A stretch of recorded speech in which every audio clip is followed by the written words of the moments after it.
dad who was saying that LSU wouldn't beat Arkansas because they got blasted by Little Rock. Where's that idiot at? Because I'd love to find him. Nevertheless, Tigers win. Tigers win in a deciding game one in what could mean a lot for the men's College World Series and the national champion. We'll break this game down here tonight as LSU does defeat Arkansas 4-1 in a spectacular pitching performance by Cade Anderson. Chase Shores, and to close it out, arguably the best pitcher on the mound as a freshman in Kason Evans. Absolutely brilliant stuff. Your ace, the guy who you needed the most against what arguably and probably is the most dangerous lineup in all of Omaha right now, absolutely delivers. We'll break all of that down. You know what time it is. We got to tell you about our good sponsors. We got to pay some bills before we get rolling here. All super chats are read. Send in a super chat on YouTube. We will read it for sure. Need to talk about our good friends, though, over at betonline.ag. Guys, you can use that promo code BELIEVE50. That's BELIEVE50, BLEAV 50. You'll receive a 50% off welcome bonus on your first deposit. betonline.ag, where the game starts. And our good friends over at Service Hawk Digital Media. Guys, with the right lead, smart systems, and real growth, get a marketing system that works for you today. Go over to servicehawk.io. That's servicehawk.io. Fill out the questionnaire. If you're an HVAC, electrical pro, generator pro, whatever business that you are in, you need to get over to our good friends over at Service Hawk Digital Media, where they soar above the competition. All right, let's get rolling here. Everybody do us a favor, too, if you don't mind. Hit the like and share to all those groups. If you're on Facebook and to all of those social media pages, you're watching us, listening to us on YouTube. Like, subscribe, notification bell, wherever you listen to podcasts, rate, review, and subscribe. Now, as you all are doing me a massive favor and you are hitting the like and share, you know what time it is. We got to get a rally pillow. Let's get a rally pillow here. The Zen's on fire. Let's get a rally pillow. All right. Top of the first inning, LSU is the away team as they are the lower seed here, 3 versus 6. Zach Root starts out the top of the first, gets a ground ball by Josh Pearson. Ethan Fry would fly out, and Jared Jones, who, guys, quite honestly had arguably one of the worst nights that we've seen Jared Jones have with 5 strikeouts. That would be the first of the night. Guys, arguably the most danger that Cade Anderson got in was in the first inning. He allowed a walk. Now, he did give up the home run, and I know we will point out that home run by Robinette in the 6th inning. But Davalon hits a fly ball into center field to Chris Stanfield. Oloy, probably the most dangerous hitter all around in that entire lineup, and the SEC Player of the Year would walk. Maxwell would fly out to Derek Carriel, and a little dribbler back to Cade Anderson, and a 1-3 put out in the first inning is done. Absolutely stellar stuff by Root and Anderson there. Top of the second. Probably the biggest storyline of them all, if there is any. Steven Milam would strike out to start off the second inning, the top of the second. But Luis Hernandez, with a very big league AB, drawing a walk along with Derek Carriel. Derek Carriel's at bat against Root in these back-to-back walks started off or was in an 0-2 count. Derek Carriel would fight off a pitch. He would see 3 straight balls, fight off another pitch, and then see another ball for a walk. Absolutely big league shit. 1,000% bona fide big league shit by Derek Carriel. You know, a freshman coming into this stage, a freshman coming into the situation of, hey, game 1, Men's College World Series against Arkansas, against a first-team All-SEC pitcher in Zach Root. How are you going to see it? And by the way, against a left-handed pitcher, which Derek Carriel has not had much success this season versus lefties. But he would draw a walk after getting an 0-2 count. And that is where shit started getting very real for Root in the second inning. Danny Dickinson would hit a bunt single in the perfect place with the bases loaded and one out. Guys, we talked about this week, whether it be the keys to victory or whether it be my biggest thing for Arkansas and getting to Root early. He has 6 losses on the season. And in those 6 losses on the season, he's 8-6 this year. In those 6, all 6 of them came early in the game when he started walking dudes. The number one thing that we talked about 2 nights ago was if in our keys to victory in game 1 versus Arky was very simple. He will get strikes on you early, but he will get wild late into the count. If you make him work, he will try to nibble to get you to chase. If you do not, you will have success off of him. 1,000% Luis Hernandez and Derek Curiel for sure did that to him. They did not go outside the zone, and they got it moving. Now, Danny Dickinson all season long with the bunt single. Guys, if a third baseman's going to play back, he 1,000% thinks he's fast enough and can lay it down and play that style of baseball. Jay Johnson style of baseball. Whether we like it or not, whatever we want to say about Jay Johnson or not, that is his style of baseball and a perfect display of catching somebody off guard. Guys, we weren't hitting them. We weren't hitting them. And in the situation that came, something that Danny Dickinson has done all year is if you're going to play back at third in any situation, no runners on, runners in scoring position, he will lay that thing down. It's probably what you tell your old lady at night, too. We're going to lay that thing down. But regardless, he's going to lay it down. I don't think that is a sign from Jay. Danny's just been doing it willy-nilly all year. And you heard him on the telecast tonight saying that was his 53rd bunt laid down in his career. Guys, he's played 3 years. A lot of people like to say that small ball does not win it. But, man, I got to tell you, it certainly won it there. So bases loaded with 1 out. And Chris Stanfield out of the 8-hole, not in the 9-hole tonight, but out of the 8-hole, hits a line drive single into left field. Root got spooked. He got spooked. He let a fastball ride right down the middle to Chris Stanfield, who, if he gets a hold of one, man, he's got a really level, beautiful swing and breaks it open in the second. A scoreless game in the second, obviously. And Chris Stanfield will get an RBI line drive into left field. Look, these early runs won you the game. This early clutch at bat by Curiel, Hernandez, Dickinson, and Stanfield. The bottom of your order, which the top of your order didn't do shit, but the bottom of your order won you tonight's game. They won you tonight's game. Curiel would come up later in the game, which we'll talk about, and have the line drive single in the left field that would plate Stephen Milam. Bottom of your lineup scored all of your runs tonight offensively. Chris Stanfield's hands are so fast, man. So fast. It gets missed. We don't talk about Stanny a lot, but last weekend having the two RBI single into the 4-hole when they went into the shift. Tonight being in the bottom of the order and not doing too much, hitting a line drive right back into left field that gets you your first run. Just absolutely clutch AB there. Excuse me. Absolutely clutch AB. Bases still loaded, 1 out. LSU up 1-0. Michael Braswell squares around to bunt, but gets hit in the back foot, gets an RBI on the hit pitch. Guys, you were playing small ball early. And look, Jay said, I can't say it better than what Jay said it this week in his press conference.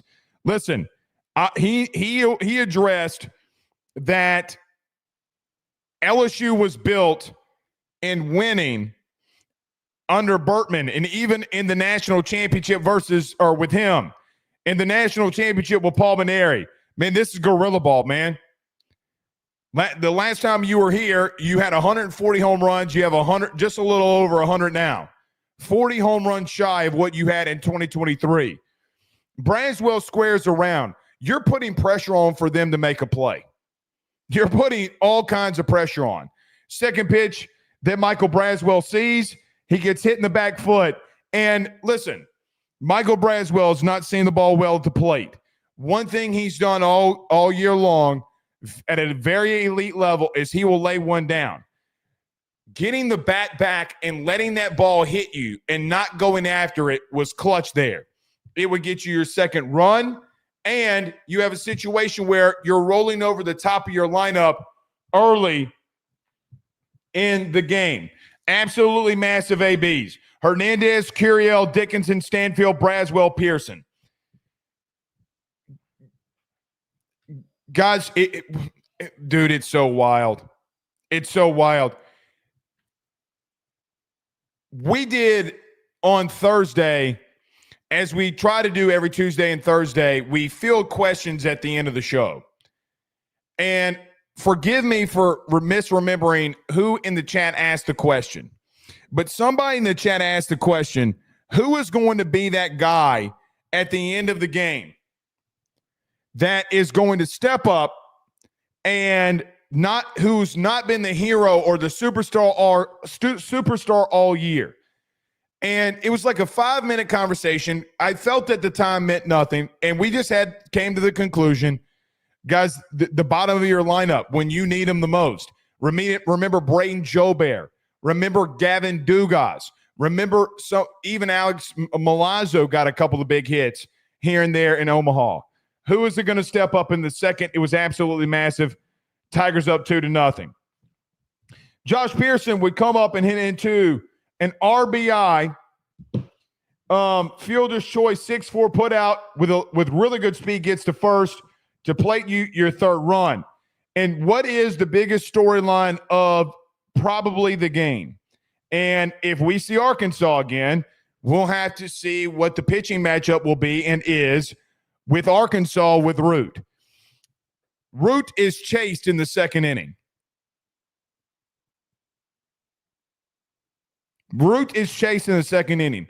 Guys, if I would have told you that on Thursday, or we would have had a conversation on Thursday that Root would have been chased in the second inning and only go 1 2/3, you would tell me that I was crazy. You would 1,000% tell me that I was crazy. You would say you've lost your godforsaken mind. Like either we just came out and started dominating him or what the situation was. So regardless of that, that has got to be the storyline here as we move through. If you're asking me, if that would have happened and you would have told me that Root would have only go 1 2/3 innings pitched, I would have told you that you were in a situation where you just got on him and he was outside the zone. You got a couple of big hits and you got 4 or 5 runs in the first and second inning and you chased him. Not by walks, not by a bunt, not by a line drive, one single, one ball left out of the infield by Stanfield. Braswell would get hit, and then Pearson would hit into a fielder's choice. Guys, quite honestly, though, that's how you win games, and that's how you win games when you have an elite pitcher. It's when you have that elite guy, that's what's going to happen. That is what's going to happen. You're going to win a lot of games if you do what you did tonight. If you're asking me, I'm assuming that if you got in a game 2 situation, if you got really in any situation and you see Arkansas again, you should expect Root to come out in some form or fashion. He threw 38 pitches.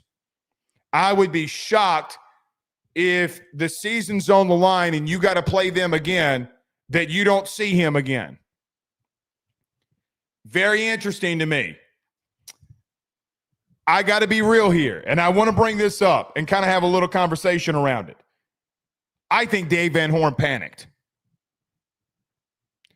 Arkansas has not had a lot of success in Omaha, and quickly I felt like he panicked.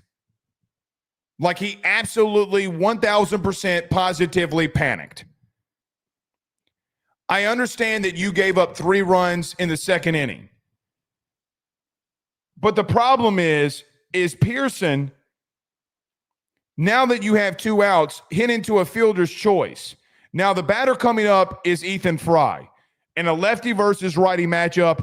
And Dave Van Horn said during the game, listen, I really, really don't want to be in a situation where we're going lefty on righty right there against Ethan Fry. Now, Ethan Fry did take Root deep and hit a double off of him in the first game that when we saw them in Baton Rouge. Man, I get it, but it's definitely something. Now, in hindsight, you will come in here and say, well, Blake, Gackle came in, their reliever came in and absolutely shoved. And you know what he did?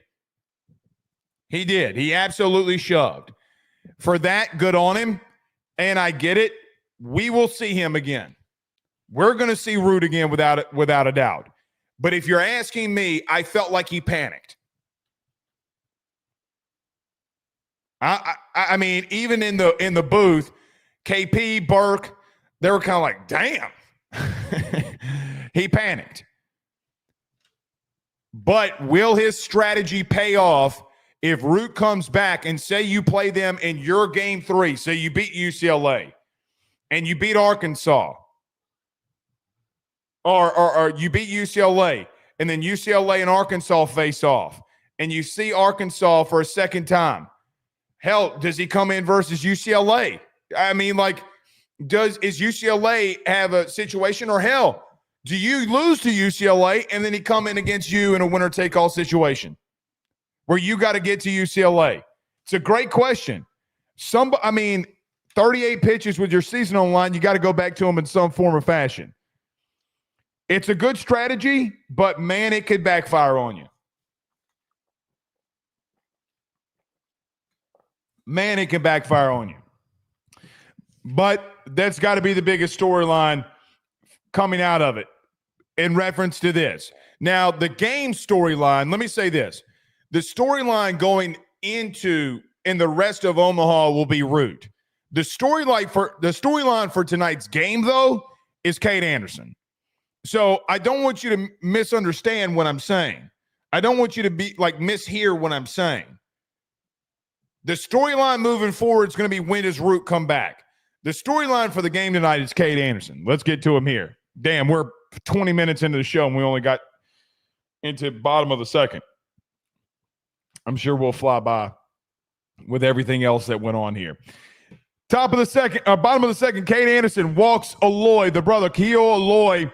He get Kozul to strike out the big lefty from Omaha, and he gets Iredale on a 5-4-3 putout. The first of 2 5-4-3 putouts that you would have on the game. Guys, I can't tell you. Look, man, you've hit into your fair share of them in critical situations this year. You have a guy, Michael Braswell, who is just struggling at the plate. Absolutely struggling.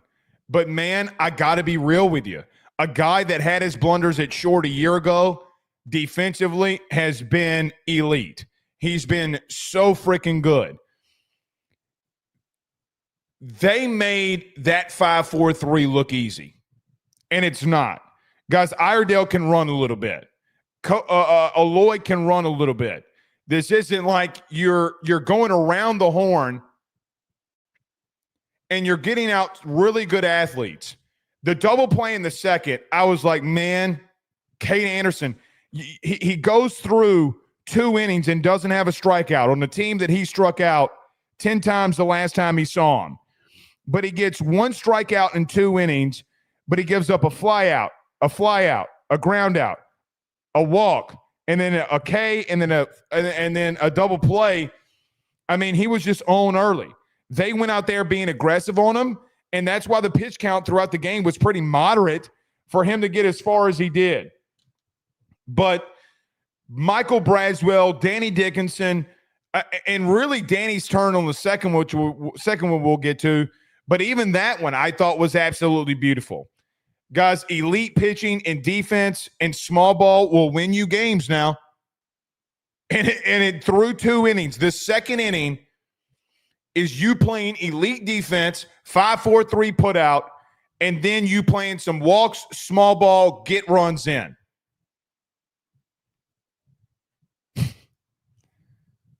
It's not the way that you've built off of your championships, but who gives a flying shit? Who gives a flying shit?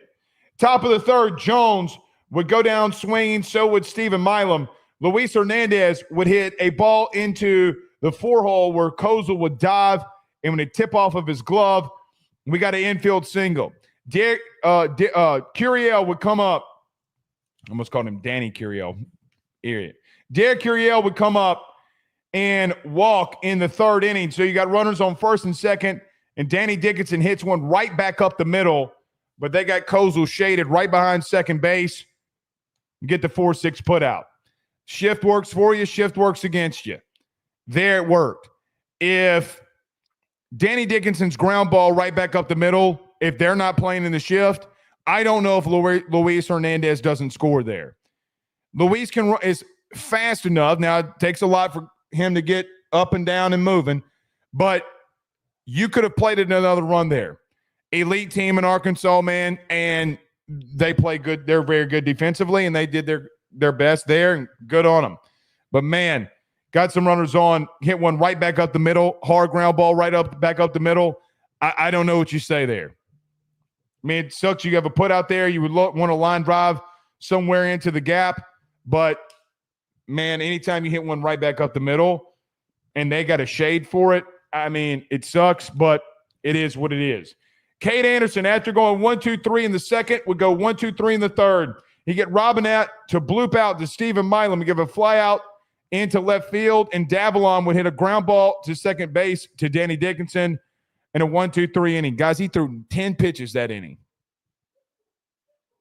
So he comes out, he gives up a walk in the second. After he walks Aloy, the bottom of the order to rolling over in the top of the order, he locked down. 6 up and 6 down for your ace, Cade Anderson.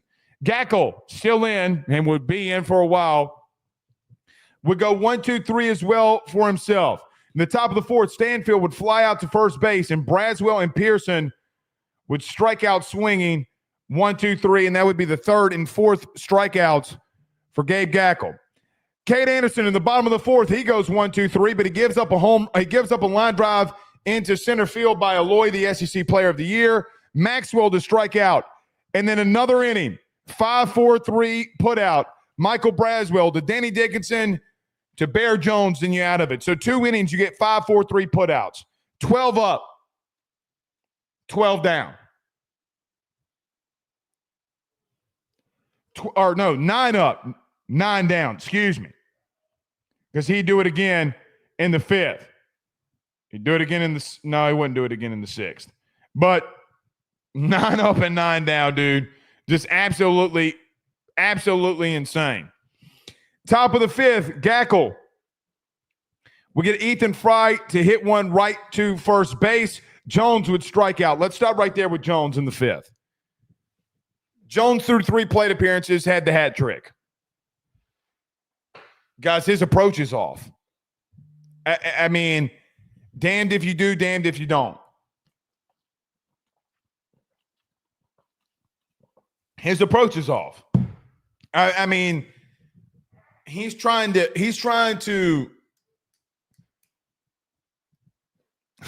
get air on the ball. He's trying to drive the ball out of there. I don't like his swing. Not right now. The Bear Jones that keeps a level bat and throws his hands to the baseball and stays level and stays balanced, it is going to kill the baseball.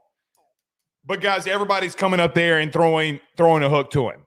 Gackle threw 4 straight sliders to him in the 3rd strikeout. 4. He didn't see a fastball. He didn't see a fastball.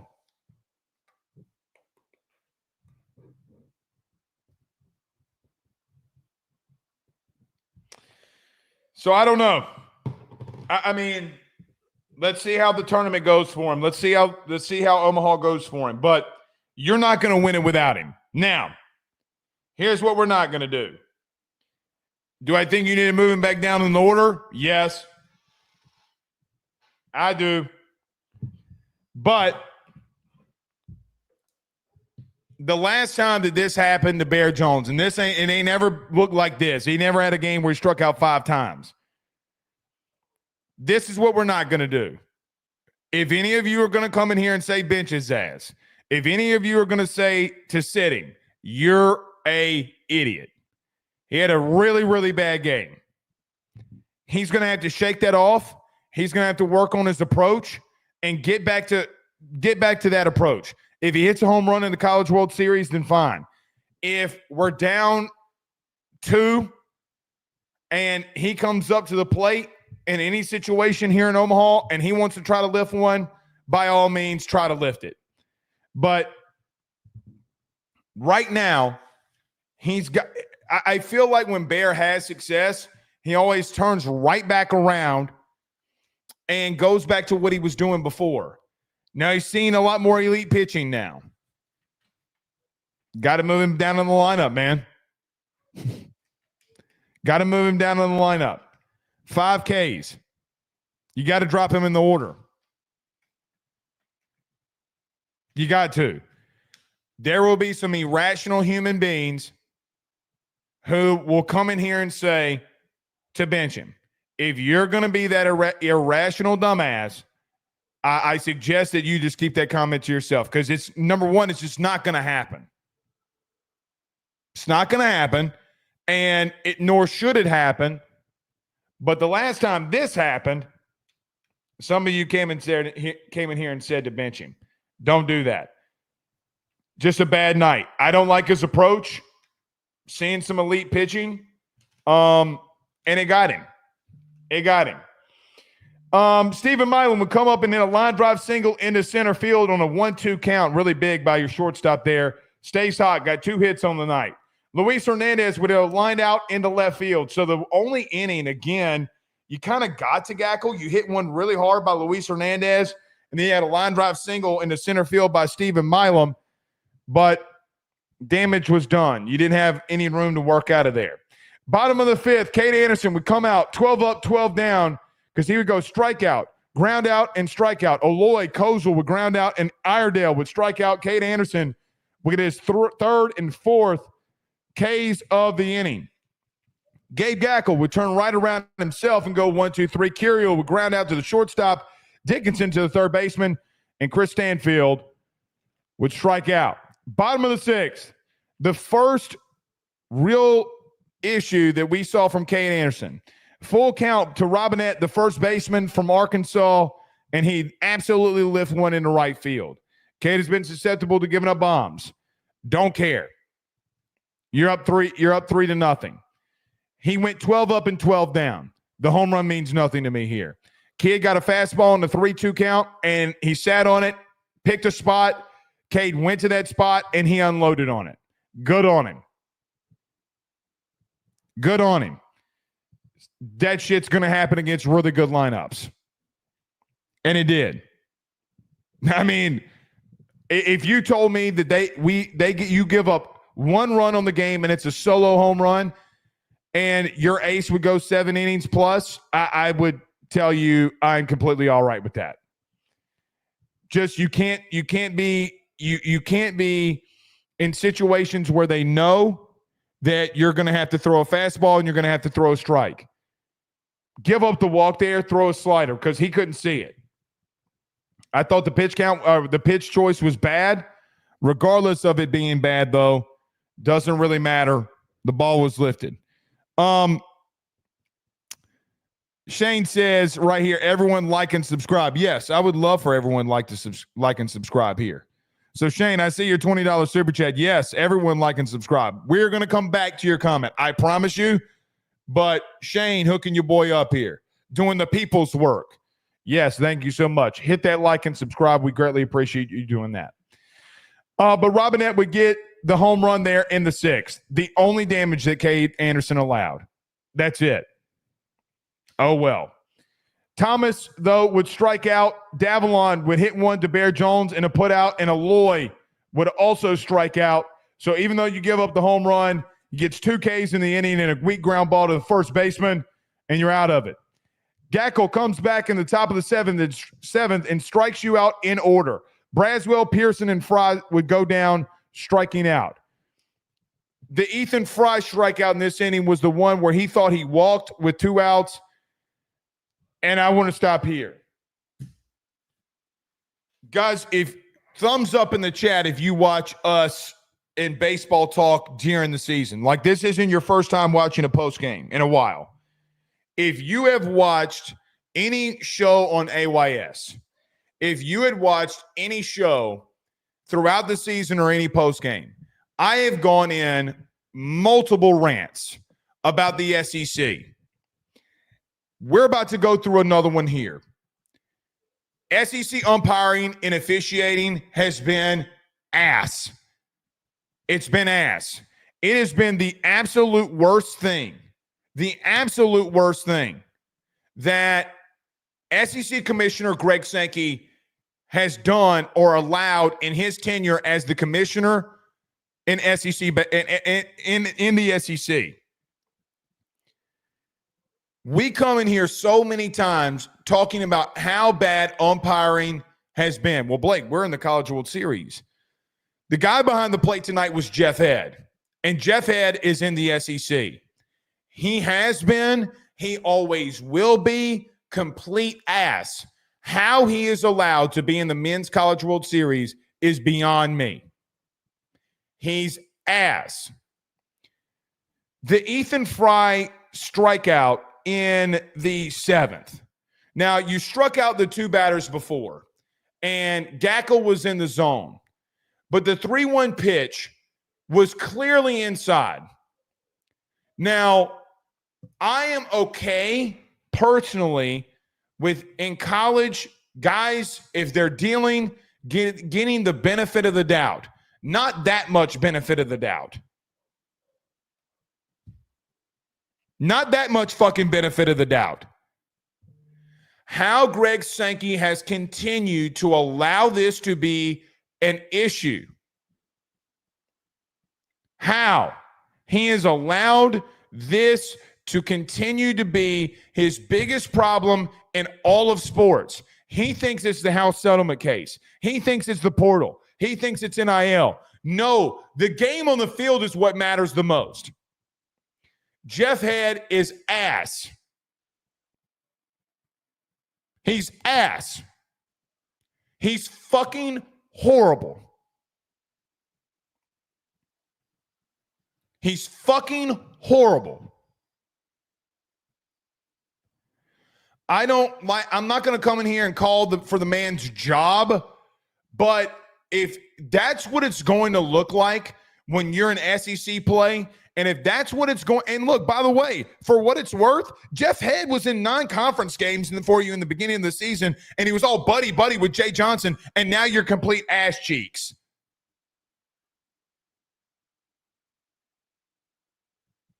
You're complete ass cheeks.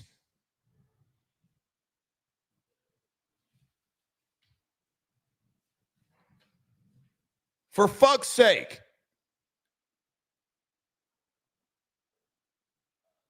I am tired of college baseball and college athletics in an institution where the SEC makes billions of dollars a year. Billions a year. Guys, their TV deal, just heads up, their TV deal that they got is worth $1 billion for you. $1 billion.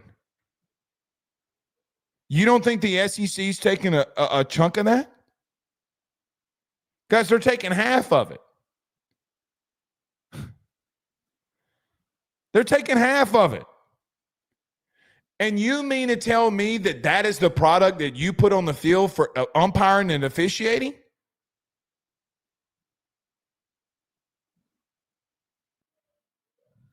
Now, I'm going to go and do something I don't normally do. Let's go to the top of the ninth. The check swing for Jared Jones. Jared had struck out 4 times, and I get it. I massively get it. But, man, Jeff Head, the home plate umpire, on a check swing, which is not a check swing from Bear Jones, behind the plate, he says he swung, and Bear Jones gets pissed. I have advocated for this for so fucking long. I don't want any home plate umpire making that call, ever. Whether it be Little League, whether it be T-ball, which they don't do that in T-ball clearly, whether it be in high school, whether it be in college, whether it be in Major League Baseball. I don't think that you can see, nor that you can tell. Now, if it's absolutely egregious, then fine. If it's absolutely egregious and you know, there's no reason on something that close that you should be the overall dictator and making the game about you. He made the game about him with Ethan Fry. He made the game about him in the check swing for Bear Jones. He has been fucking ass. He has been god-awful. By the way, he runs his own crew for the SEC.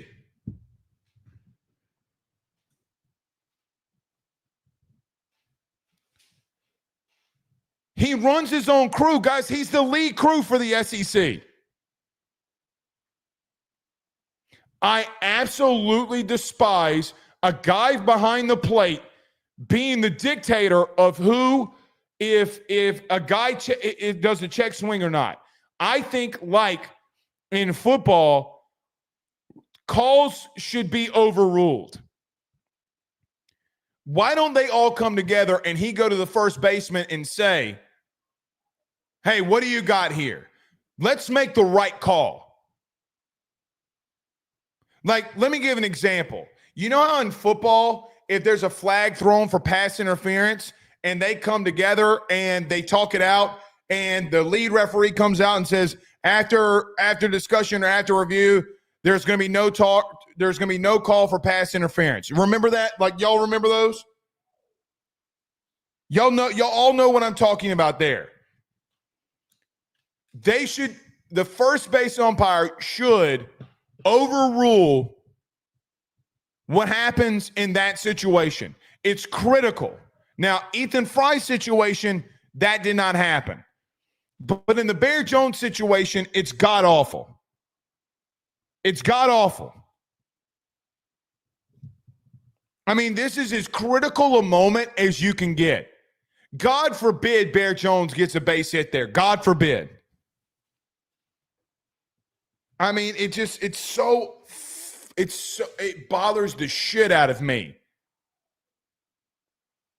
I don't want Jeff at any more of our games. I don't know how you can appeal that. I don't even think that there's a process that you can appeal something like that. And I think the SEC would tell you to just deal with it. I think they tell you to deal with it. But man, that is as awful a situation as I've seen. All right. Bottom of the 7th, Anderson will get Maxwell and Helfrich to ground out to Bear Jones. Bear Jones struck out 5 times, but he played some good thing. He did some good things defensively. Keo Aloy would strike out, guess what, on a check swing and stop, pause. That one is egregious. Even though the Aloy check swing was egregious, I still don't like that Jeff Head was the one behind the plate calling it.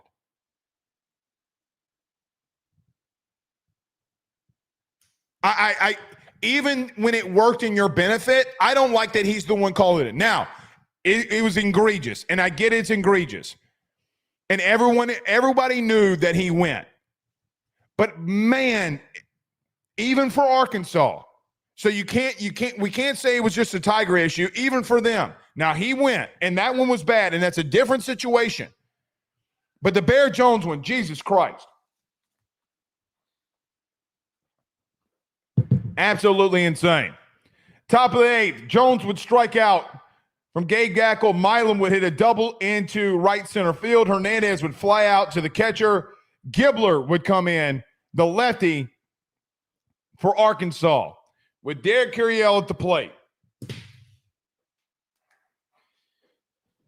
Guys, Derek Curiel special. When it's all said and done, and if we win this whole thing, and by the way, Derek Curiel is a draft-eligible sophomore, by the way. If we look back on this team, and we look back on, even if you play in it, I mean, even now, but if you win this whole thing, what Curiel did in the regional, the super regional, the guy who really started off the rally in the second tonight, and then in the 8th inning, with a runner on second and a misplay in the outfield by Arkansas, which plagued them mightily. And Stephen Milam's double, it was played very badly by Arkansas. Derek Curiel comes up to the plate. And guys, he just comes up with another clutch hit. When he came up with the clutch hit, I tweeted this. LSU outfielders with the initials DC in Omaha are just clutch. Guys, I know that he might only be here for 2 years. I don't know if that kid, when this is all said and done, if number 6 ain't up there in the rafters, or we don't have the discussion about it. He is that special. He is one of the more special human beings that's ever put on the purple and gold. You're seeing a freshman who has struggled against left-handed pitching to give you a 3-run home run against Griffin and the Griffin Kern again for West Virginia in the Supers. You're seeing him against a lefty now in Gibbler, who is electric, who's one of the best freshman arms in the country. He comes out there and throws one of those nasty sliders to Derek Curiel. He sits back on it. He waits on it. He takes the ball the other way. Perfect way of hitting, not trying to do too much, getting the barrel to the baseball, line drive, and it would plate Stephen Milam as he would go oppo with Derek Curiel and plate the Tigers' 4th run. I had a buddy text me after Derek Curiel's AB. And he just said that run feels like 5. And God did it. My buddy Stan, actually, by the way. I mean, it did. Just as clutch a human being can be. I mean, just golly. A perfect display of hitting. A perfect display of what to do at the plate tonight by Derek Curiel. Perfect display. Absolutely beautiful.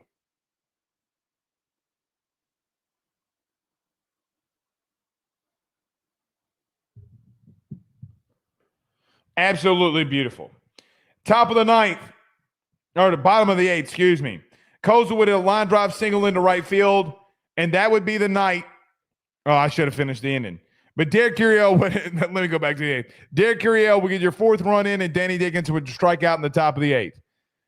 Just felt like just such a massive run there. Bottom of the 8th, Kozel would hit a line drive into right field, which would be the end of Cade Anderson's night at 100 pitches.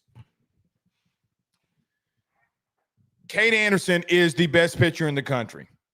And you can make damn well the argument that you're going to see maybe 1A or 1B or number 1 tomorrow in Anthony Ianson.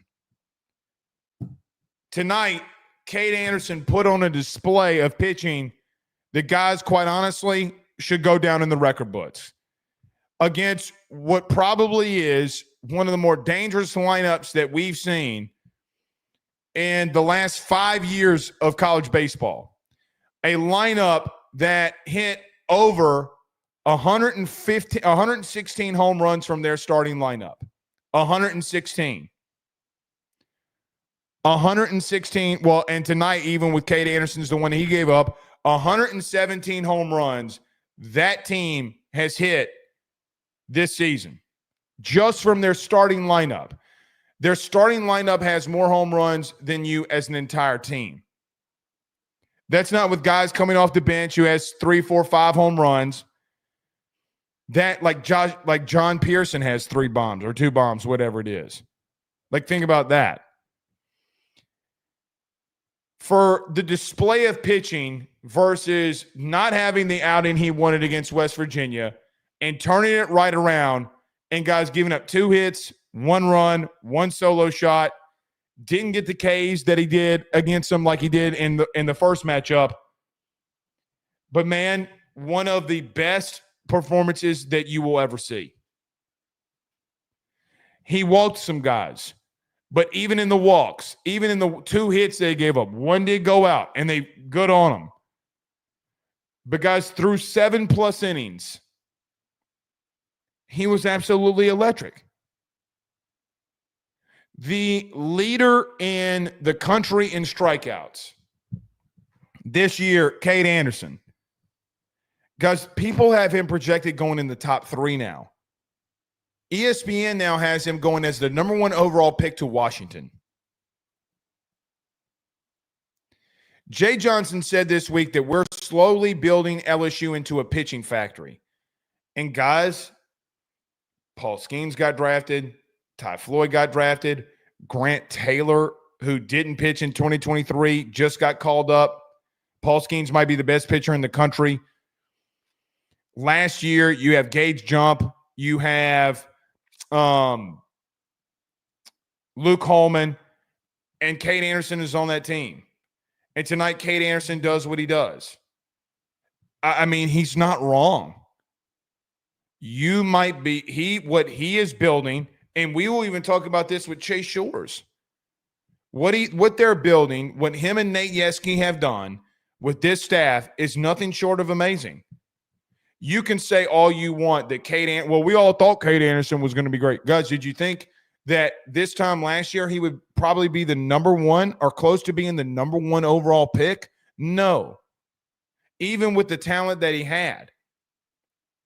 He's going on and has been and will continue to be one of, if not the best pitcher in the country. And tonight, against a dangerous lineup, a legend is born. Not that a legend hadn't already been born, but a legend is born. Of guys, when we look up in 18 months from today and he's starting in the big leagues or he's coming out of the bullpen and we're like, hey, man, look at old Cade. And there he is. 4 pitches that he can throw on demand wherever he wants. Because you had to go 2 innings with your bullpen. 2. He absolutely shoved. I mean, if his display of pitching was of anything that we've seen in the past, guys, it was Skeens worthy. Not in the sense of that he's throwing 102 up there, but the elite shit. Guys, I got to be honest. I felt like I saw Tom Glavine tonight in a lot of ways. And y'all going to be like, Blake, that's some crazy shit. No, it's not. So what? He allowed one run on a bomb on a 3-2 pitch. So what? Just absolutely insane. Oh, I just saw this. Griffin Herring from last year. Absolutely insane. Could y'all have imagined if Griffin Herring was on this team? Good. Googly moogly. Tonight is all about Cade Anderson, man. I mean, it is. I mean, he just shoved against the most dangerous lineup that you're going to see. Sorry. They are. They're the most dangerous lineup that you're going to see, and he dicked them down. Where's that idiot, by the way, who said Cade Anderson, that he couldn't get out of his head that Cade Anderson, they clipped it and put it on Twitter, and we retweeted it. We actually talked about this on Thursday. We started the show with it on Thursday. Some guy going out there on ESPN radio for Arkansas saying, like, I just can't get out of my head that Cade Anderson got rocked versus Little Rock. Bitch, he didn't even pitch. Anthony Ianson did. And even if, I don't know what you thought you meant, I mean, Anthony Ianson went 7 2/3 innings against Little Rock and dicked them down too. I mean, good Lord. Good Lord. Where's that idiot at? But Cade Anderson would give up a line drive single into right field in the 8th. Uh-oh. Uh-oh. That ain't good.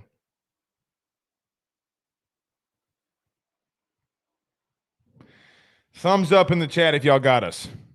Might just get a little blurry. Might get a little blurry. We still got a long way. But let's get to this. Chase Shores comes in the bottom of the 8th with a runner on first. And the first pitch that he throws is a pass ball, a wild pitch to Iredale. Then Chase Shores would come right back around on 4 pitches and strike out Iredale looking. Listen, let's talk about Chase Shores for a minute. If he's in the zone, I don't give a fuck what anybody says. He's got the best shit on this team. He's got the best shit on this team. I don't give a flying shit what any of y'all say. Guys, go back and rewatch against Iredale his first strike, the sinker, at 100 miles an hour. That bitch is nasty. He's got the nastiest shit. If he is going to locate his slider, which against Iredale, the pitch before the 101 mile an hour fastball that struck him out, the pitch before Iredale fouled off a slider. He fouled off a slider.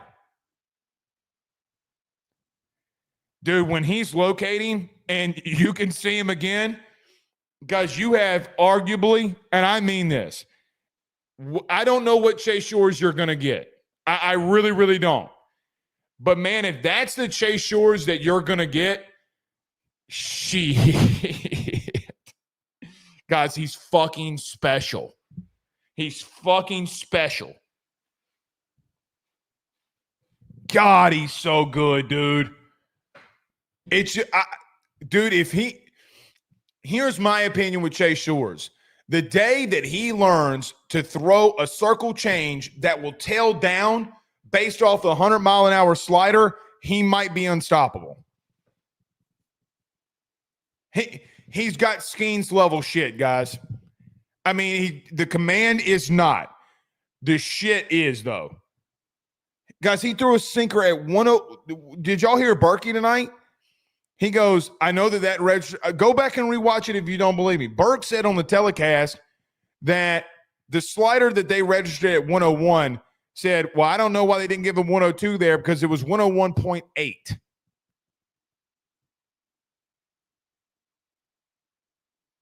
Guys, that's just fucking electric. He comes into the 8th and gets Iredale to strike out, which, guys, Iredale, just to give you an idea on his season and how good he's been, for sure. Iredale has 14 home runs on the season with 57 RBIs, and he's hitting 300. This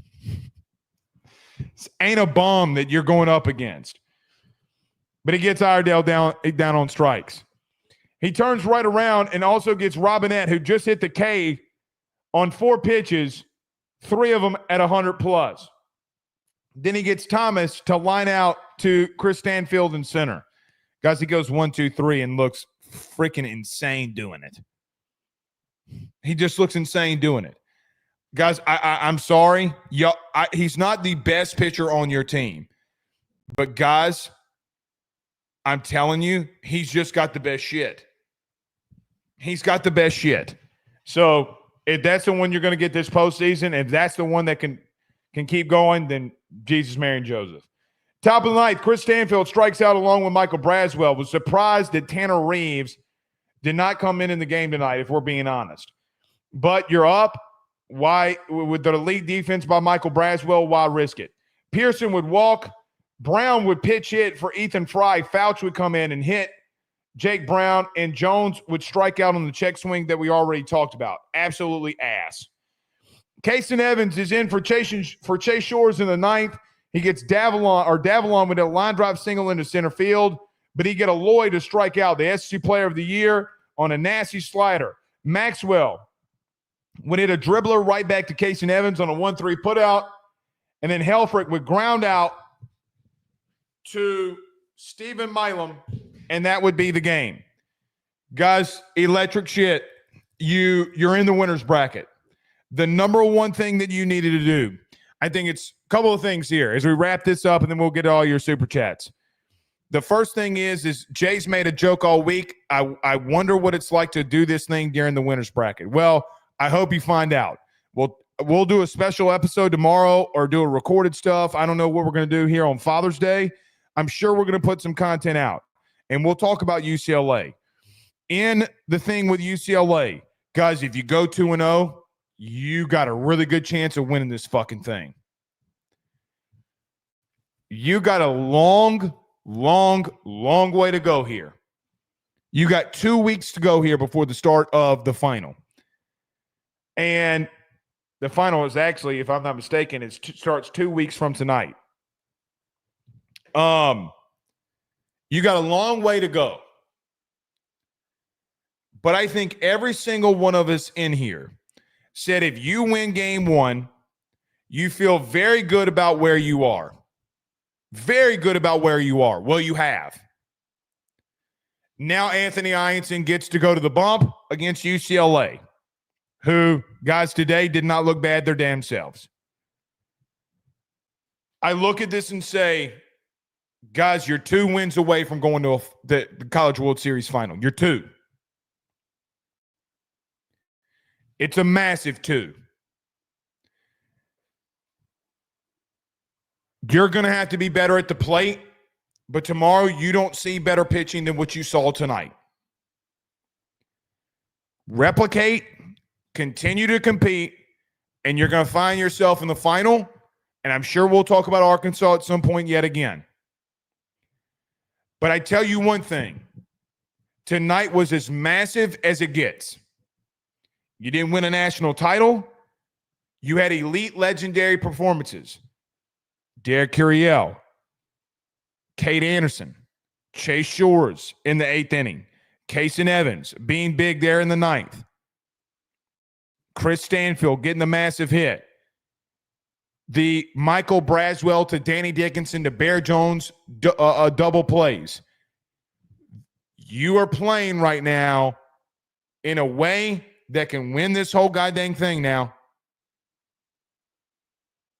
You might have gotten the biggest monkey off of your back.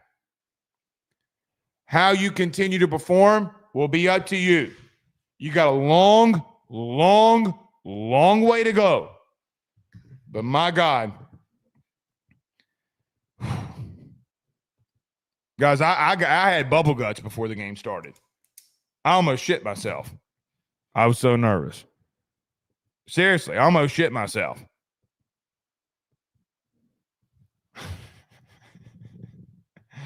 TMI, too much information. Too much of the information. Sorry about that, but it's true. I was nervous as all get out. All right, let's get you our super chats here. Shane says on YouTube, still have nerds with a $20 super chat, says still have nerds. Holy shit, go Tigers. On to the next, baby. Shane, I'm right there with you, brother. I was nervous. I was nervous as hell. They're a great team. They're a great. Arkansas is a great team. Guys, you're 3-1 against them so far this season. 3-1.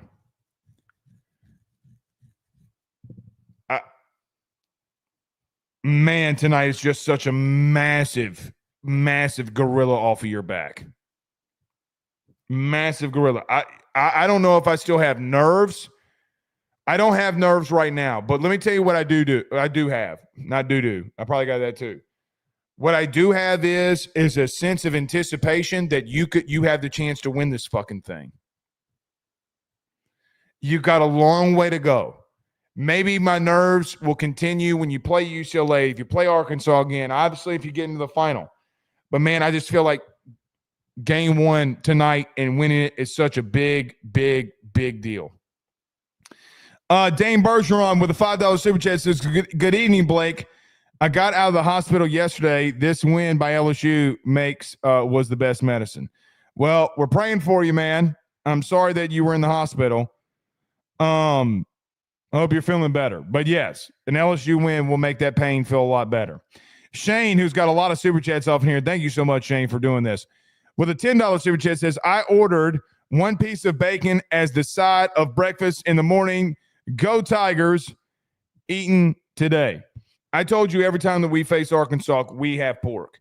We got some pork steaks, Shane, in the fridge, and got some sausage in there too. We ate, and tonight, so yeah, it's a ritual around here. I'm with you. Rick Cloetti says, Coach Jay Johnson knows the UCLA coach and how to play them. Feeling good about the next game. LSU owns Arkansas in College World Series now. They are 4-0. Jay definitely knows West Coast baseball. And, guys, let's just be real. You played it tonight, too. I mean, did you not? Walk, bunt, line drive, hit by pitch. Small ball. The other run you got was a line drive. Now, you want to run some out of the park here. UCLA, tomorrow, let me see who their starter is, their game 2 guy. Hold on. I had it right here. Hold on. Hold on. I got it right here. Stay with me.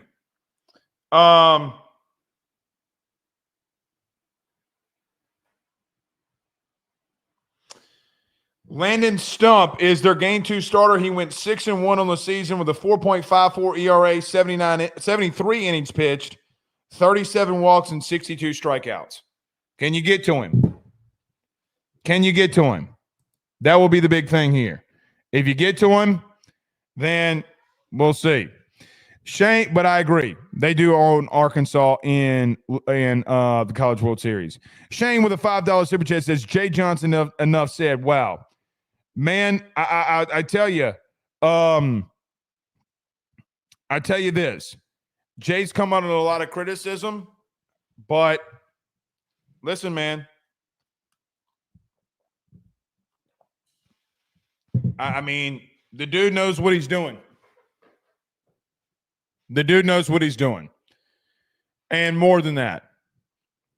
Let's see what happens. You got a long way to go. But listen, man, I will say this. Some of you will not agree with me, and you'll say I'm being a homer. It's okay. I do think he's the best coach in college baseball. I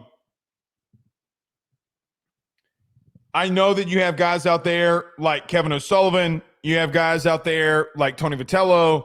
You have guys out there, name them, whoever you want. I mean, even Dave Van Horn, he doesn't even have a national championship. Name them. But, guys, he's in Omaha 2 of the last 3 years. He just got a game 1 win. Now, if this thing falls apart, we won't be saying that. You know, y'all be wanting to fire him again and comparing him to Ed Orgeron again. But, guys, for me, here's the thing for me. We talked about this shit in freaking January. Go pull the archives. Go pull the tape. It was of my opinion that my expectations were for this team to go to Omaha.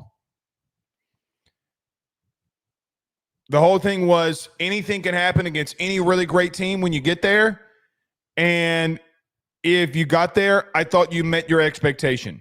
Winning the whole thing is you showing that you're an elite team. You're a great team. You're 2 wins away from getting to the final. And look, the 2017 team, for what it's worth, and everybody shitting on Paul. I don't think that it makes Paul less of a coach. Paul had some really bad decisions. He didn't want to recruit, and he got beat for it.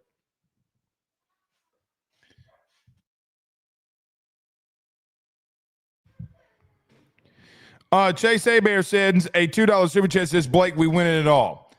Look, got to take it. I'm not going to give you Coach Pete, but here's what I'm going to say. You feel great about tonight. You got a long way to go. I don't feel comfortable for me because Arkansas still can beat you in 2 games if they get there. They are good enough to beat you. But here's what I'd say, not Alex, Chase. Chase, here's what I'd say. Go back and listen to Thursday's show. And in Thursday's show, what did we specifically talk about? In Thursday's show, and the keys to victory was, if you struck early on Arkansas, I don't know if they have I think with all the pressure on them that they would clam up. It was the second thing that we talked about in keys to victory, man. They clammed up. They have the talent to beat you twice. Sorry, I know you don't want to hear that. They do.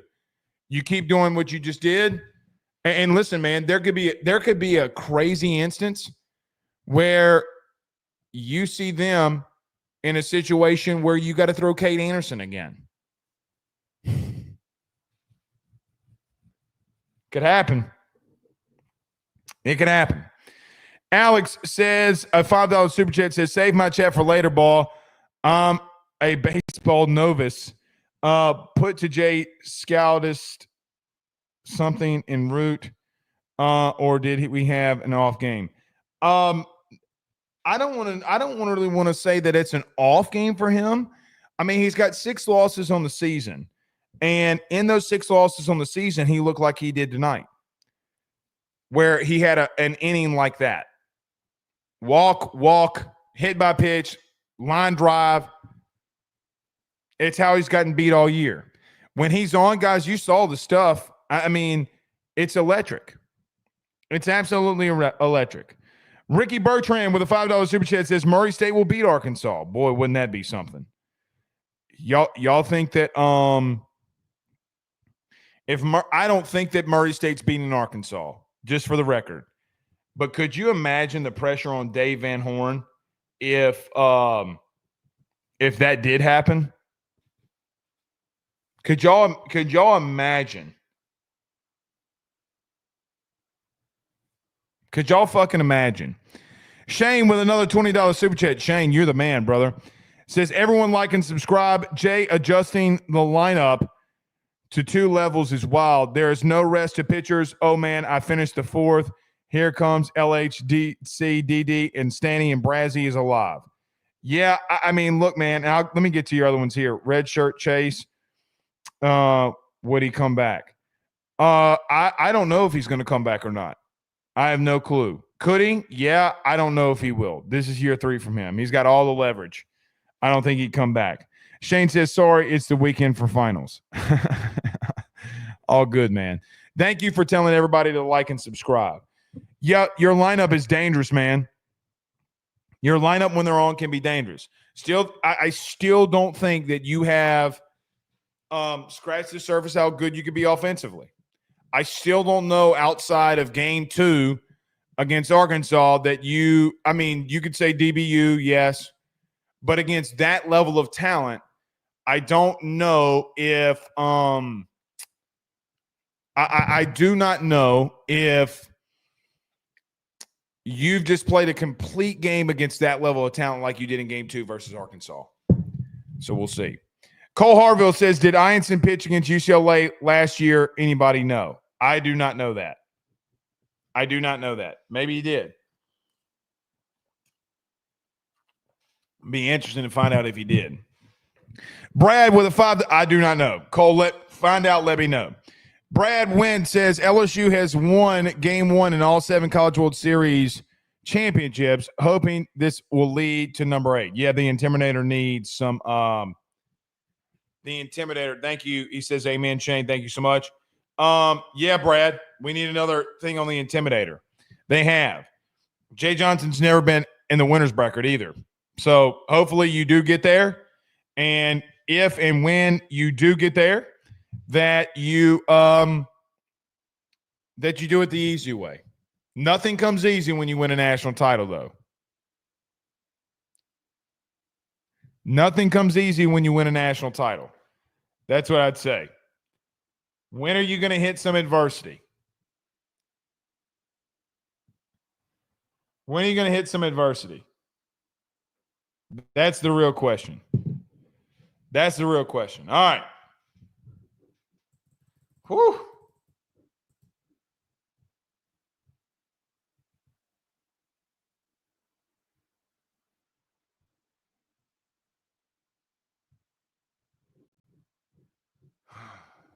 Man. The nerves really got to me. FACP monitoring says hat keeps getting lower. Check the eyes. Time to go to bed. Check the nystagmus. I'm fine. I'm just exhausted. It took a lot out of me. John Sibley Bloated says, I will enjoy this win and understand that each game is an independent event. You should, yeah. I'm glad Dr. Butler brought that up. Every game is a one thing event. Every single time.